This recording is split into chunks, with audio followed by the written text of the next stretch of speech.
Bonjour, bienvenue et bonne année de la part de l'équipe de ADP Social Info. Mesure phare du pacte de compétitivité du gouvernement, le crédit d'impôt pour la compétitivité et l'emploi a enfin pris sa forme définitive. Dans quelques instants, nous découvrirons avec Abdelkader Biramdan, directeur de la veille législative chez ADP, les objectifs et les conditions du CICE. Nous parlerons également des impacts pour votre organisation. Mais avant cela, voici un chiffre qui concerne évidemment cette mesure. Bienvenue à ce numéro de janvier 2013 d'ADP Social Info.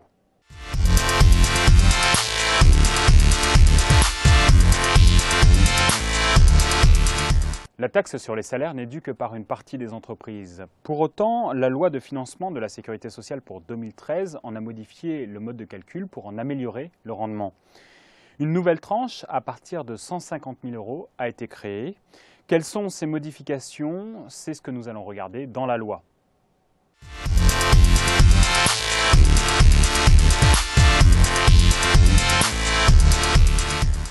Abdelkader, bonjour. Bonjour. Quelles sont les entreprises qui sont soumises à la taxe sur les salaires? Sont redevables de la taxe sur les salaires les entreprises non assujetties à la TVA. Banques, sociétés financières, entreprises du secteur médico-social ou encore les associations à but non lucratif. La loi de financement de la sécurité sociale pour 2013 a modifié l'assiette de calcul de la taxe sur les salaires. Quelle est-elle désormais? Jusqu'à présent, l'assiette de la taxe sur les salaires était constituée des sommes soumises à cotisation sociale. Cela avait l'avantage d'instaurer un alignement des assiettes de prélèvements sociaux et fiscaux. Depuis le début de cette année, la taxe sur les salaires est assise sur les montants assujettis à CSG. Est-ce qu'il y a des conséquences financières à ça?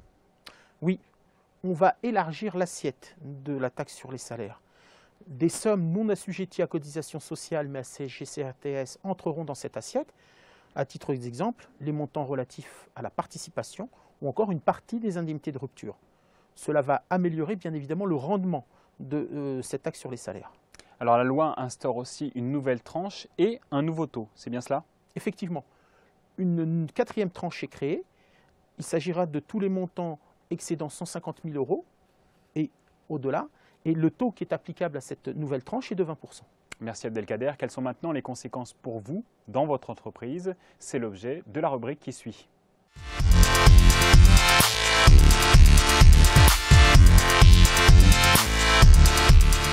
Alors pour commencer, comment les entreprises devront appréhender cette nouvelle réglementation? Les montants prévisionnels qui seront versés au cours de l'année 2013 devront impérativement tenir compte de l'évolution législative. Ainsi, ils seront déterminés à raison de la nouvelle assiette et du nouveau taux. Est-ce qu'une mise en conformité des outils de calcul s'impose? Elle est impérative. Il faut impérativement prendre en compte cette évolution législative, tant bien évidemment à travers la création de cette quatrième tranche que le nouveau taux qui est instauré. Très bien, merci Abdelkader. Voici maintenant une question d'un internaute.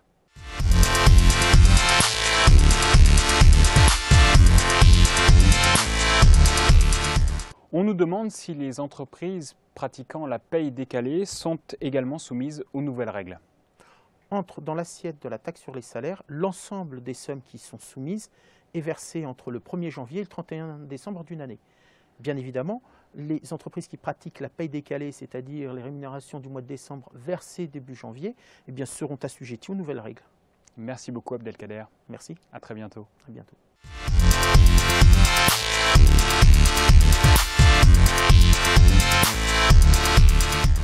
C'est maintenant la fin de cette émission. Il faudra en retenir que les rémunérations inférieures ou égales à 2,5 fois le SMIC sont prises en compte pour la détermination du CICE.